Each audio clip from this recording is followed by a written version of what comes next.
Lukas 15 ayat 17 sampai 32. Kalau saudara sudah dapat, katakan luar biasa. Luar biasa. Kita baca bersama-sama. Lukas 15 ayat 17 sampai 32. 3, 2, 1. Lalu ia menyadari keadaannya, katanya, betapa banyaknya orang upahan Bapakku yang berlimpah-limpah makanannya, tetapi aku di sini mati kelaparan. Aku akan bangkit dan pergi kepada Bapakku dan berkata kepadanya, Bapa, aku telah berdosa terhadap surga dan terhadap Bapa. Aku tidak layak lagi disebut anak Bapa. Jadikanlah aku sebagai salah seorang upahan Bapa. Maka bangkitlah ia dan pergi kepada bapaknya. Ketika ia masih jauh, ayahnya telah melihatnya, lalu tergeraklah hatinya oleh belas kasihan. Ayahnya itu berlari mendapatkan dia, lalu merangkul dan mencium dia. Kata anak itu kepadanya, Bapa, aku telah berdosa terhadap surga dan terhadap Bapa. Aku tidak layak lagi disebutkan anak Bapa. Tetapi ayah itu berkata kepada hamba-hambanya, lekas bawa kemari jubah yang terbaik, pakaikanlah itu kepadanya, dan kenakanlah cincin pada jarinya dan sepatu pada kakinya, dan ambillah anak lembu tambun itu, sembelihlah dia, dan marilah kita makan dan bersukacita, sebab anakku ini telah mati dan menjadi hidup kembali. Ia telah hilang dan didapat kembali. Maka mulailah mereka bersukaria. Tetapi anaknya yang sulung berada di ladang. Dan ketika ia pulang dan mendekat ke rumah, ia mendengar bunyi seruling dan nyanyian tari-tarian.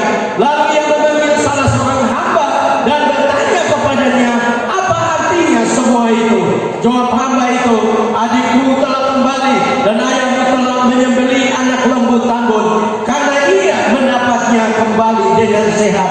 Maka marahlah anak sulung itu dan ia tidak mau masuk. Lalu ayahnya keluar dan berbicara dengan dia, tetapi ia menjawab ayahnya, katanya, telah bertahun-tahun aku melayani Bapa dan belum pernah aku melanggar perintah Bapa. Tetapi kepadaku belum pernah Bapa memberikan seekor anak kambing untuk bersukacita dengan sahabat-sahabatku. Tetapi baru saja datang anak Bapa yang telah memboroskan harta kekayaan Bapa bersama-sama dengan pelacur-pelacur. Maka Bapa menyembelih anak lembu tambun itu untuk dia. Kata ayahnya kepadanya, anakku, engkau selalu bersama-sama dengan aku, dan segala kepunyaanku adalah kepunyaanmu. Kita patut bersukacita dan bergembira karena adikmu yang telah mati menjadi hidup kembali. Ia telah hilang dan didapat kembali. Amin. Silakan duduk kembali, Bapak Ibu Saudara-saudara.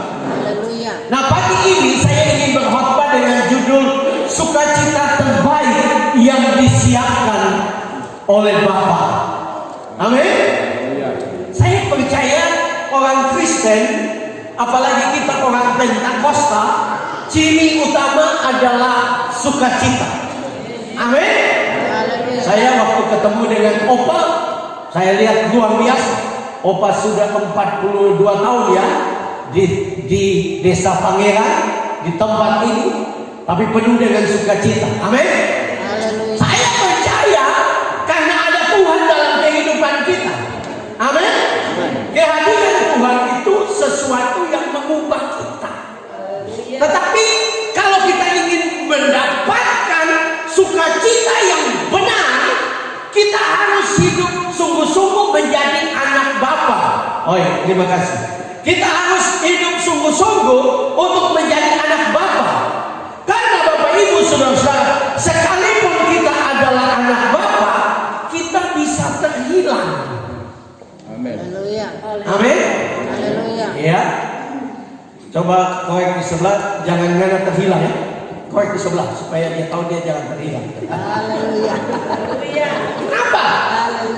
Karena ini Yesus sedang bicara kepada orang Yahudi. Mereka adalah umat pilihan Tuhan, tetapi mereka adalah orang terhilang. Seringkali kita pendeta-pendeta kalau khotbah selalu bicara bahwa anak bungsu yang terhilang, ya, karena dia tinggalkan Bapa pergi hidup dengan pelacur-pelacur.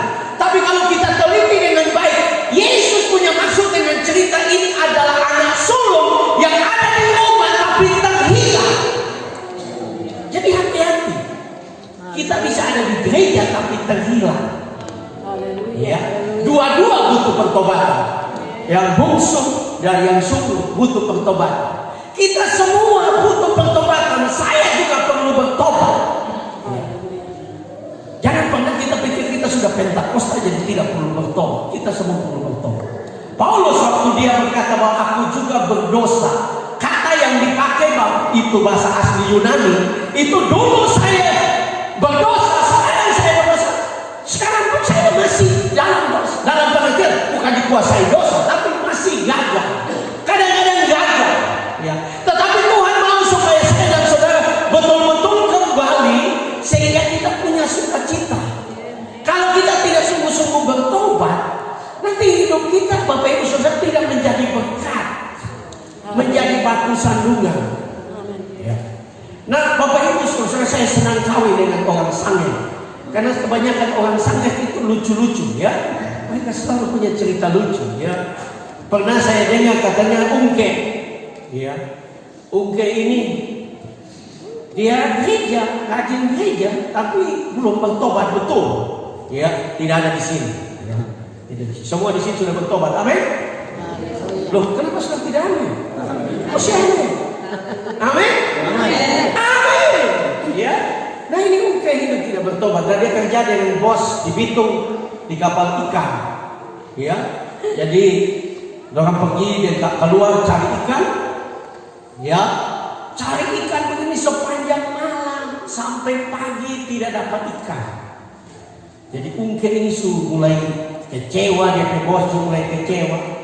Pagi-pagi Ungke keluar. Nah Ungke ini kelihatan juga Pentakosta. Jadi Ungke angkat tangan.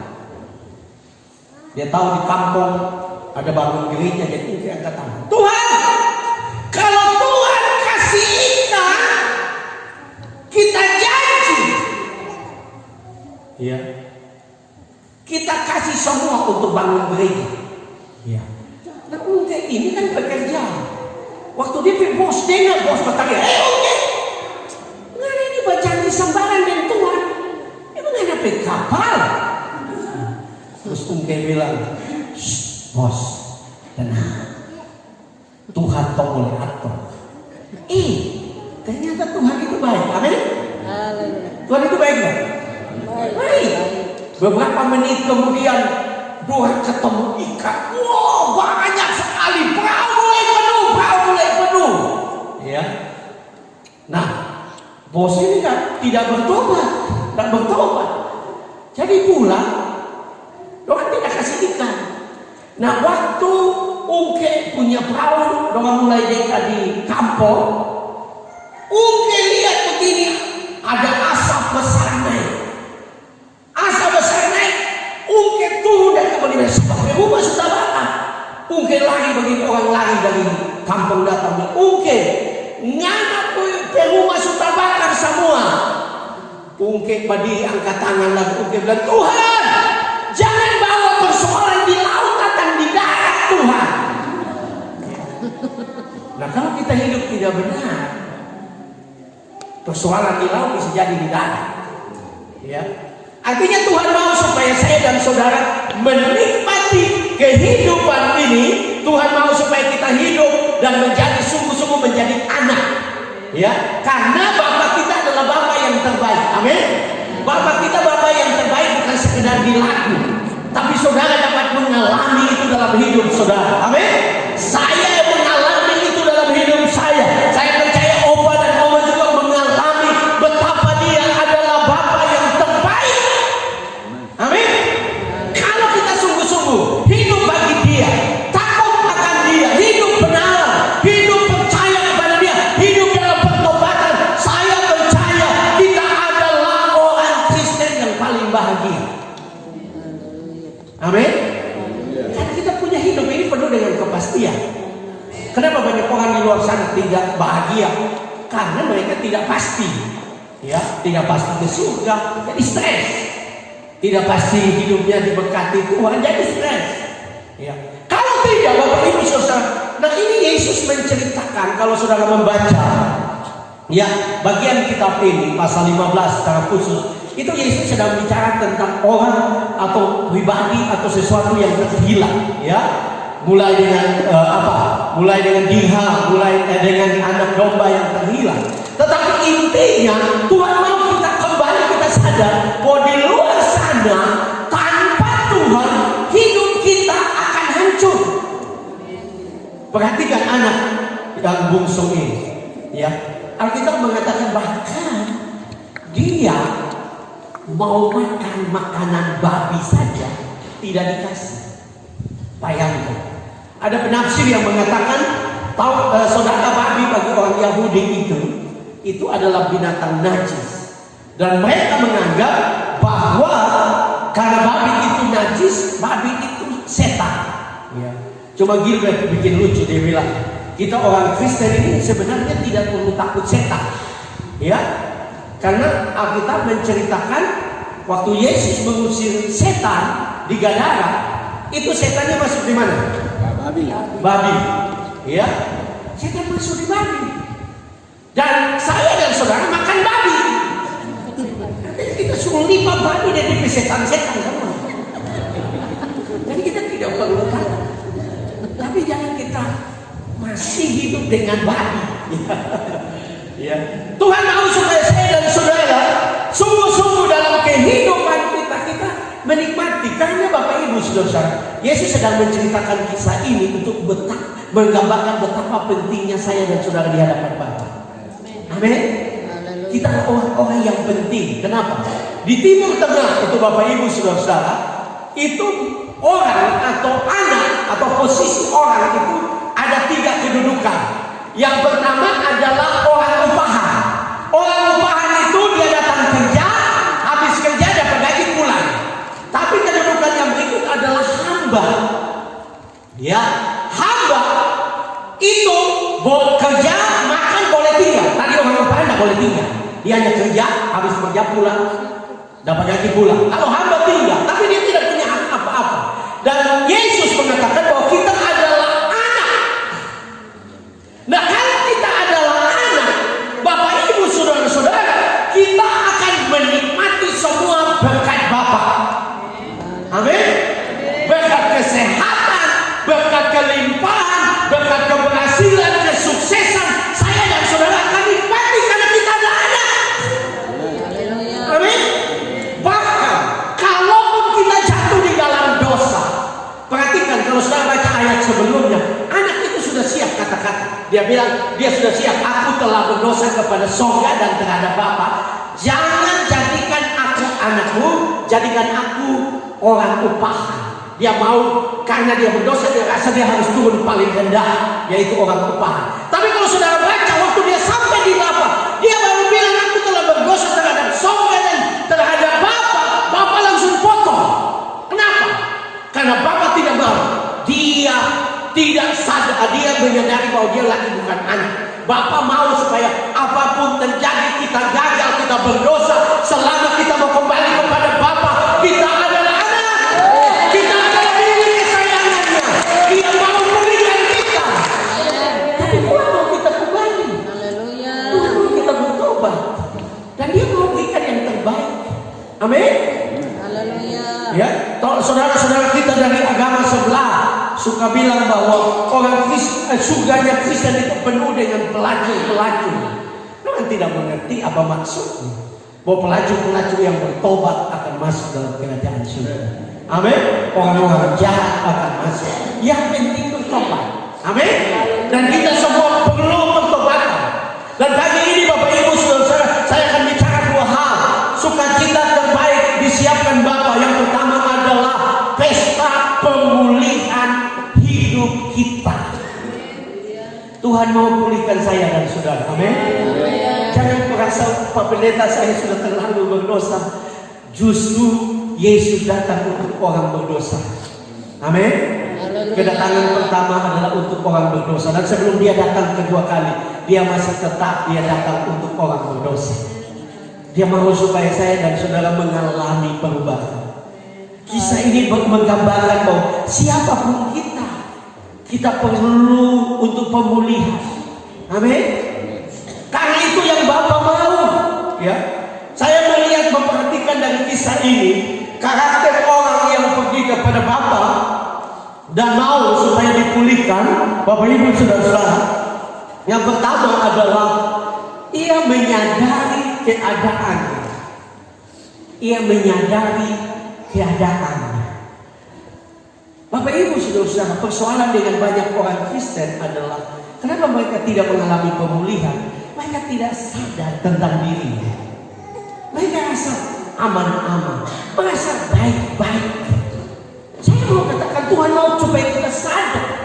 Kenapa anak bungsu yang sangat berdosa ini bisa dipulihkan, bisa diberikan pesta yang terbaik? Karena dimulai dari dia sadar diri. Haleluya. Haleluya. Yesus pernah menceritakan tentang dua orang yang datang ke bait Allah, yaitu orang Farisi dan pemungut cukai. Orang Farisi itu berdoa dan dia berkata, Tuhan, aku berpuasa 2 minggu sekali, aku bayar perpuluhan, aku setia beribadah, aku tidak sama dengan ini. Tapi Alkitab mengatakan orang yang berikutnya itu pemungut cukai itu maju dan dia tidak bisa angkat kepalanya. Dia menundukkan kepalanya, dia berkata bahwa dia orang berdosa. Bapak Ibu Saudara, waktu kita sadar kita berdosa, itulah waktunya Tuhan pulihkan kita. Amin. Amin. Tuhan mau pulihkan kita, karena tidak ada dosa yang tidak bisa Tuhan tolong. Tuhan tidak bisa berbuat apa-apa kalau kita tidak sadar. Sudah berdosa masih bikin diri hebat. Sudah berdosa masih terus hidup di dalam dosa. Tuhan mau supaya kita sadar. Ya, saya sudah jadi pendeta, Bapak Ibu Saudara, dari 95. Belum terlalu lama, Pak. Luar biasa, saya sangat menghormati orang tua kita. Karena saya percaya bahwa lama di dalam pelayanan dan setia itu luar biasa. Itu anugerah. Tapi saya belajar satu hal dalam pengiringan dengan Tuhan dalam pelayanan, ibadah-ibadah pribadi maupun dalam ibadah raya, itu sesuatu yang paling indah adalah waktu kita menyembah, kita angkat tangan, kan kita sadar bahwa semua ini anugerah Tuhan. Saya orang berdosa, Tuhan begitu sayang dengan saya. Siapakah saya? Ya, saya hanya hamba-hamba yang tidak berguna, yang Tuhan percayakan. Bapak Ibu Saudara, jemaat juga seperti itu. Saya mau katakan, kalau engkau ingin nikmati hadirat Tuhan, tidak ada cara lain. Sadar bahwa kita hidup ini hanya anugerah. Kalau kita berdosa, kita sadar kita berdosa dan mau bertobat, mau datang kepada Tuhan. Ya, kita mau menyerahkan hidup kepada Tuhan. Ya, karena itu yang Tuhan inginkan. Yang kedua, karakter seorang yang mau pergi kepada Bapa dan dipulihkan adalah bertindak. Ya, bertindak, Bapak Ibu Saudara. Kata yang dipakai adalah waktu kata bangkitlah dia, ya, anak bungsu itu. Bangkitlah, kata yang nanti yang dipakai adalah anistemi. Anistemi ini adalah bangun, berdiri. Dia bangun, dia tidak duduk, dia tidak terus ada dalam keadaannya yang berdosa. Dia datang kepada Bapa. Dan yang luar biasa adalah, saudara perhatikan, yang lari bukan anak itu, yang lari Bapa. Bahkan Alkitab mengatakan bahwa Bapa setiap hari memandang keluar menanti anaknya yang bungsu pula. Dia tunggu kita. Kalau pagi ini Bapak Ibu Saudara ada di antara kita yang mungkin sadar bahwa engkau hidup tidak benar dan mau kembali, saya mau katakan Bapa ingin memeluk engkau. Dia tunggu engkau. Dia tunggu engkau dan dia ingin pulihkan segala sesuatu. Ya, dia akan pulihkan hidupku. Dan hidupku tidak sama. Karena saya mau katakan, tidak bisa kita tetap di dalam dosa dan kita mau menikmati berkat Tuhan. Tidak bisa. Karena apa? Karena Bapa lebih pentingkan karakter daripada berkat. Karena berkat justru bisa berbahaya. Orang tidak bertobat diberkati justru tambah jahat. Ya. Karena itu Bapa lebih pentingkan karakter. Waktu dia menemukan karakter terbaik dalam diri kita, kita bertobat, datang kepada dia,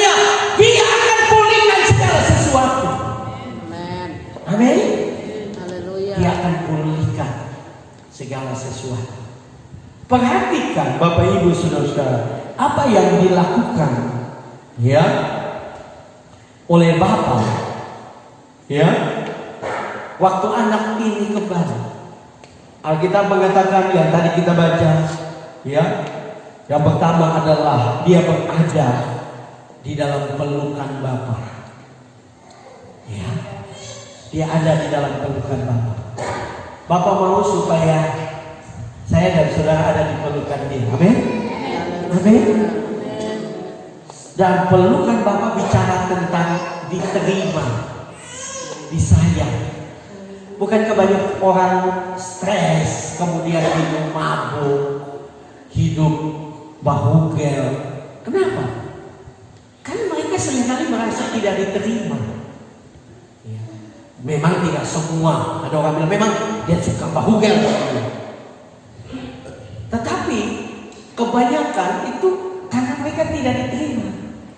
Itu sebabnya ibu-ibu, istri-istri harus sayang suami. Amin. Harus sayang suami. Kalau engkau tidak sayang suami, nanti dia pergi naik kapal pergi Manado. Pas di rumah makan, waktu dia makan kemudian Mbak Jawa bilang, Mas, ya, dari mana Mas? Ya, dia rasa seperti di surga. Dia bilang kalau kita di rumah dapat bataria, ya, terlambat makan dapat bataria. Betapa penting. Kenapa banyak anak-anak muda menjadi nakal? Karena mereka kadang-kadang rumah itu bukan surga bagi mereka, justru jalanan jadi surga bagi mereka. Teman-teman yang tidak bertobat menjadi surga bagi mereka, sehingga mereka akan melakukan apa yang dilakukan oleh teman-teman. Tapi kalau rumah menjadi surga, dia rasa diterima, merasa menikmati, dia akan setia. Nah, kalau kita kembali kepada Bapa, saya mau katakan hidup kita akan dipulihkan. Amin. Ada rasa diterima. Yang kedua adalah jubah. Jubah berbicara. Dikatakan ambil jubah yang terbaik. Dia memerintahkan hamba-hambanya ambil jubah terbaik. Jubah bicara tentang kekudusan. Ya. Jubah bicara tentang kekudusan. Waktu kita datang, kita mau berdosa seperti apapun, kekudusan Tuhan akan turun. Amin. Dan kita akan mulai lihat sesuatu yang besar. Kenapa? Karena Bapa hanya melihat darah Yesus yang tercurah dalam hidup kita. Itu sebabnya orang yang hidup dalam dosa dan mau datang kepada Tuhan, doa-doanya langsung dijawab oleh Tuhan. Kenapa? Karena ada sukacita di surga waktu satu orang bertobat. Amin. Dan Tuhan mau pulihkan segala sesuatu. Yang ketiga adalah cincin meterai. Cincin itu lambang dari meterai. Meterai itu lambang dari otoritas. Waktu kita kembali kepada Tuhan, kita adalah orang-orang yang punya otoritas. Setan tidak lagi berkuasa atas hidup kita. Setan tidak lagi berkuasa atas rumah tangga kita. Setan tidak lagi berkuasa atas pekerjaan kita, atas tanaman kita. Tuhan memberikan kita otoritas. Dan kita akan lihat mujizat Tuhan. Amin. Kan itu kembali kepada Bapa. Biarkan Dia berikan kepada kita otoritas. Yang keempat, sepatu. Ya, kasut itu bicara tentang kerelaan untuk hidup menjadi kesaksian bagi banyak orang. Hidupmu akan jadi kesaksian. Orang akan berkata, lihat dia dulu hidupnya kacau balau. Dia dulu mabuk-mabukan, dulu hidup dalam persinahan, tapi dia sudah bertobat. Bagaimana Bapak memulihkan hidupmu? Hidupmu jadi kesaksian. Amin. Orang akan berkata, saya mau ikut ke gereja seperti itu. Karena waktu dia pergi ke gereja, dia mengalami pertobatan, pemulihan segala sesuatu. Saya mau katakan kepada Bapak Ibu Saudara, pemulihan Tuhan itu bukan saja rohani, ya, jasmani juga. Dan itu sudah dibuktikan. Ya, saya kemarin berkhotbah dalam KPM di jemaat GKPMI di Kajawali Bulude. Saya menceritakan tentang satu cerita dan saya perlu cerita. Ya, Bagaimana yang terjadi di Almalonga, Guatemala, Bapak Ibu Saudara. Kota itu, kota Almalonga di Guatemala di Amerika Latin, kota yang paling jahat. Penjara di kota itu tidak mampu untuk menampung kejahatan di kota itu. Sampai kirim napi itu ke kota Guatemala karena tidak mampu. Ya. Kota itu penuh kejahatan. Ada 8 orang termasuk pendeta di kota itu mengambil keputusan berdoa dan berpuasa setiap hari. Mereka berseru kepada Tuhan. Dalam jangka waktu 10 hari terjadi kebangunan rohani, terjadi pertobatan di kota itu, terjadi pemulihan di kota itu. Luar biasa, tidak ada lagi kejahatan. Itu dulu kota itu polisi sibuk tiap saat karena banyak kejahatan, pembunuhan, pemerkosaan, kejahatan macam-macam. Tapi kota itu mengalami pertobatan. Bapak Ibu, saya lihat video, jadi bukan cerita, video langsung kota itu. Polisi sampai tidak ada kerja, polisi bikin vokal group. Kan tidak ada kerja lagi, tidak ada kejahatan, tidak ada pelanggaran. Jadi orang tidak ada kerja bikin vokal group. KKN di jalan-jalan di kota itu ditutup untuk KKN. Kebangunan rohani yang luar biasa. Bukan saja kebangunan rohani, tapi pertanian mereka pun diubahkan oleh Tuhan. Pertanian di kota itu berubah luar biasa. Itu bule dia tunjukkan wortel. Itu sebesar ini tangan bule. Nah, saudara, tangan saya saja tidak ada wortel sebesar ini. Atau ada yang pernah lihat wortel sebesar ini? Itu tangan bule, itu wortelnya sebesar tangan bule. Sampai mereka ekspor ke Amerika sayuran dari kota Guatemala. Kalau Tuhan melawan, kalau ada pertobatan, pemulihan itu bukan saja rohani, tapi juga jasmani. Amin. Karena kalau Tuhan hadir, Dia pasti memberkati. Amin. Kalau Tuhan hadir, pasti mujizat. Kalau Tuhan hadir dalam hidup, bukan yang kau takut akan Tuhan, tanaman-tanaman kelapamu akan diberkati oleh Tuhan. Oh, palamu akan diberkati oleh Tuhan. Cengkehmu akan diberkati oleh Tuhan. Dan itu akan mengalami pemeliharaan. Karena ini yang Bapak mau bagi saya dan saudara. Tapi Dia harus pulihkan kita. Amin. Yang kedua, sukacita terbaik yang disiapkan Bapa adalah pesta dengan persediaan terbaik. Bapak Ibu saudara-saudara, yang luar biasa dari kekristenan teristimewa kalau kita belajar tentang Yesus. Yesus sangat peduli dengan manusia.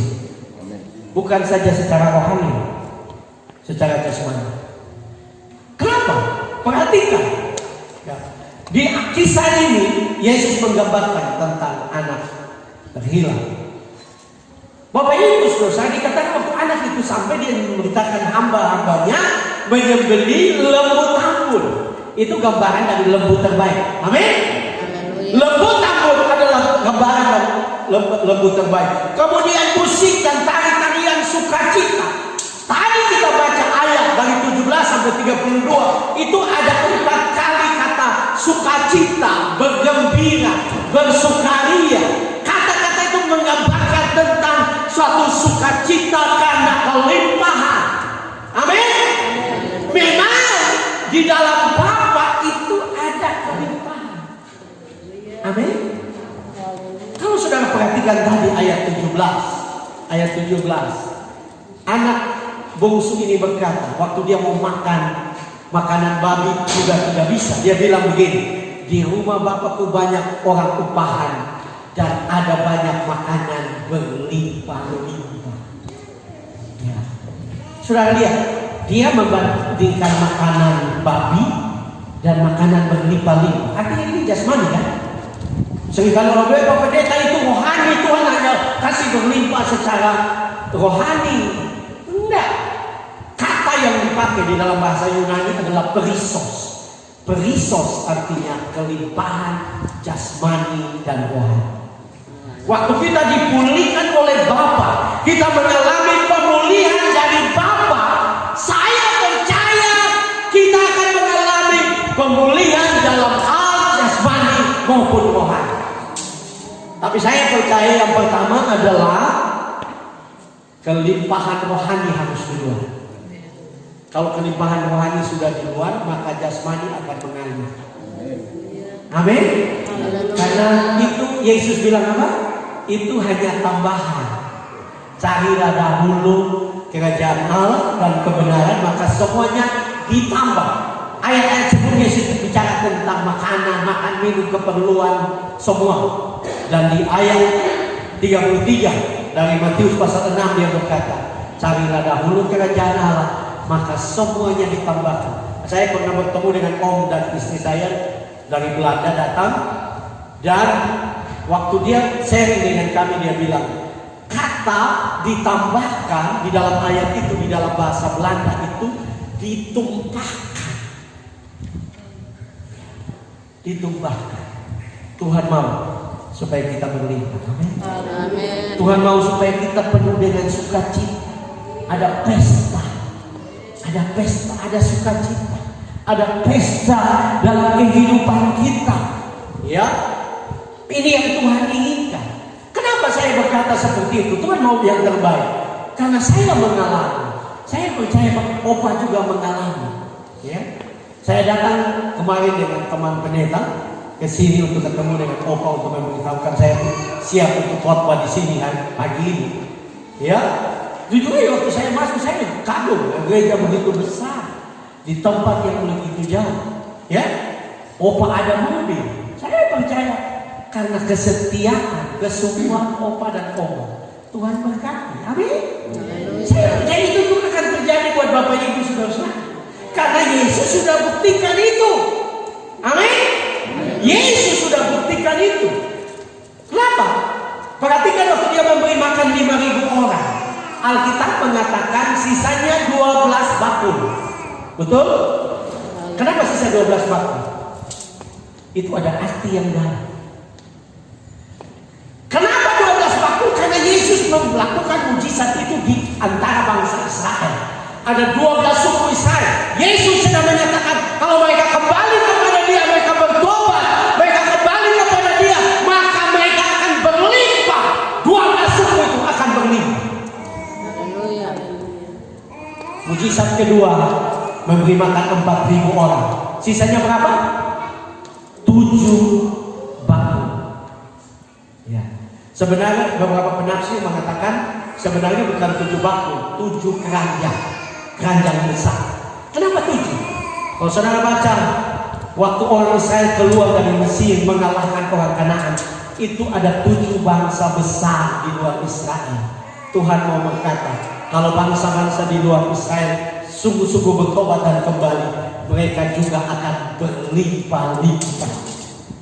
7 bakul, 7 bangsa. Di Kisah Para Rasul juga menjelaskan bahwa ada 7 bangsa yang dikalahkan oleh orang Israel waktu mereka keluar dari Mesir. Artinya saya dan saudara, kalau kita datang kepada Tuhan, sekalipun kita bukan orang Yahudi, tapi kita pasti berlimpah-limpah. Amin. Kita pasti diberkati. Kita pasti sukses. Amin. Kalau kita sungguh-sungguh, karena itu adalah kehendak Bapa.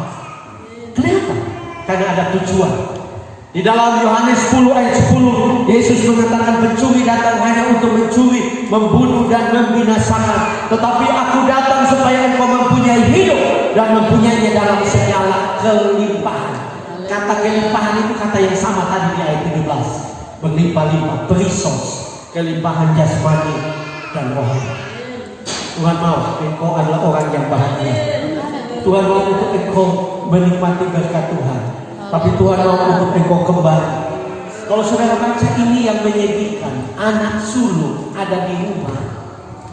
Tapi tadi kita baca dia bilang apa? Tidak pernah Bapak memberikan 1 anak kambing pun. Ini dia minta kambing loh, bukan lembu tamu. Kenapa? Ada yang salah dengan anak sulung ini. Ada di rumah tapi tidak nikmati. Saya mau katakan, pelayan-pelayan Tuhan, Tuhan yang melayani di gereja, kalau engkau tidak sungguh-sungguh, engkau juga bisa seperti anak sulung, tidak menikmati kelimpahan. Haleluya. Yang perlu dilakukan Allah, kalau engkau sudah sungguh-sungguh datang dengan iman dan berkata, Tuhan berkati aku berlimpah-limpah, berkati kelapakku berlimpah-limpah, berkati cengkehku berlimpah-limpah, berkati kueku, kalau engkau jual kue, berkati berlimpah-limpah. Karena tidak ada yang mustahil bagi Tuhan. Amin. Dia mau supaya engkau berlimpah. Kenapa? Yesus berkata supaya mereka mempunyai hidup. Kata hidup Bapak Ibu Saudara, di dalam bahasa Yunani itu ada dua. Yang pertama bios. Bios itu, dari kata bios itu muncullah kata biologi. Biologi makhluk hidup. Dulu kita sekolah di SD. Nah, itu adalah hidup. Hidup itu bios. Kalau hidup makhluk yang di luar, yang tidak kenal Tuhan sungguh-sungguh, itu bios. Yaitu lahir, makan, bertumbuh, remaja, mulai kecil, balita, mulai remaja, pemuda, dewasa, kawin, mati, tidak berdampak apa-apa. Itu bios. Hidup hanya hidup saja. Hidup tidak menjadi berkat. Sehingga saudara, orang itu yang tidak bertobat celaka, orang bilang lebih baik dia mati. Dia hidup itu susah banyak orang. Itu bios. Tapi Yesus mau. Kata hidup yang Yesus pakai di sini adalah soai. Soai, tulisannya soe, ya, tapi bacanya soai. Itu adalah hidup yang seperti hidup Yesus, hidup yang penuh dengan sukacita, hidup yang menjadi berkat, hidup yang sungguh-sungguh dengan Tuhan, menyenangkan Tuhan dan menyenangkan sesama. Tuhan tidak mau cuma engkau bios. Tuhan mau engkau soai. Hidup jadi berkat. Anak-anak muda hidup jadi berkat buat orang tua. Jadi berkat buat gereja. Para suami hidup jadi berkat buat istri dan anak-anak. Para istri hidup jadi berkat buat suami dan anak-anak. Hidup jadi berkat buat orang-orang di sekitar. Dan mereka akan lihat hidup. Waktu engkau hidup benar, hidup sungguh-sungguh, kelimpahan sudah pasti. Karena ini bukan janji saya, tapi ini adalah janji Bapa. Dia Bapa yang baik. Jangan ikut Tuhan seperti anak sulung. Tidak datang dengan iman, datang dengan sungguh-sungguh. Yang luar biasa Bapak bilang apa tadi? Apa yang menjadi kepunyaan Bapa adalah kepunyaan. Coba tepuk teman di sebelahmu, bilang apa yang menjadi kepunyaan Bapa, kepunyaan anak, supaya dia tahu. Haleluya. Seringkali kita pikir jadi orang Kristen itu susah, mudah. Kita akan diberkati. Saya sudah alami itu. Keadaan tidak bisa membatasi kita. Ya, saya dulu tamat kuliah tahun 95, saya tugas di Ambon, dan 99 kerusuhan. Saya berangkat ke Jawa, mengajar dulu di Ambon juga mengajar sekolah teologi, kemudian di Jawa mengajar sekolah teologi. Bapak Ibu saudara, 2004 saya pindah ke Manado. Waktu itu banyak orang Maluku Utara berpindah ke Manado dan kontrak rumah jadi mahal. Jadi kami kontrak rumah, waduh, tiap tahun itu bergumul. Nah, satu waktu saya bilang kepada istri dan anak-anak, mari kita berdoa punya rumah. Nah, saya ingin bersaksi ini ke Bapak Ibu sudah tahu bahwa Bapak kita adalah Bapak yang kaya. Amin. Gaji kami baik di sekolah teologi dan bantu Bapak mantu, ya Bapak Padoma itu semua itu 1.800.000. Dan kami tidak ada uang 1 sen. Singkat cerita, kami melayani satu persekutuan, ada orang Katolik di situ, dia kontraktor. Dan singkat cerita, dia punya tanah di Malalayang Jalan Sel. Dan dia bicara dengan kami, dia bangun rumah. Memang dia tidak kasih gratis, tapi dia urus semua. Kami tidak keluar 1 sen. Apa yang menjadi doa kami? Kami minta Tuhan rumah 3 kamar, rumah terbaik. Ya, dan singkat cerita, Tuhan kasih kami rumah yang benar. Bulan September ini kami sudah selesai cicil untuk rumah itu. Kami punya rumah 3 kamar, rumah terbaik. Ada pendeta dari Papua datang, dia duduk, baru pertama kali datang, pendeta Kalvari juga duduk dan dia bilang, wah Pak Pendeta, ini rumah anggota dewa. Saya bilang, bukan, ini rumah pendeta. Dan orang pikir selalu anggota dewa punya rumah Bapak. Kalau kita sungguh-sungguh dengan Bapak, Bapak akan berkati. Bapak akan berkati. Apa yang kita minta, dia berikan. Karena dia yang janji minta apa saja, maka dia akan berikan kepada kita. Mari pagi ini kita semua menyiapkan diri. Teristimewa kita kembali kepada Bapa. Saya sangat tadi diberkati dengan worship leader waktu menyanyi. Ada pertemuan di udara, pertemuan yang manis. Kita orang-orang Pentakosta percaya. Tapi saya mau katakan, Yesus datang tidak lagi. Kedua kali dia datang tidak untuk orang berdosa. Jadi artinya kita harus bertobat. Dia hanya datang untuk mereka yang sungguh-sungguh. Haleluya. Kita akan diangkat ke awan-awan berjumpa dengan dia. Masuk dalam pesta perkawinan anak domba. Ada sukacita yang besar. Kita berjumpa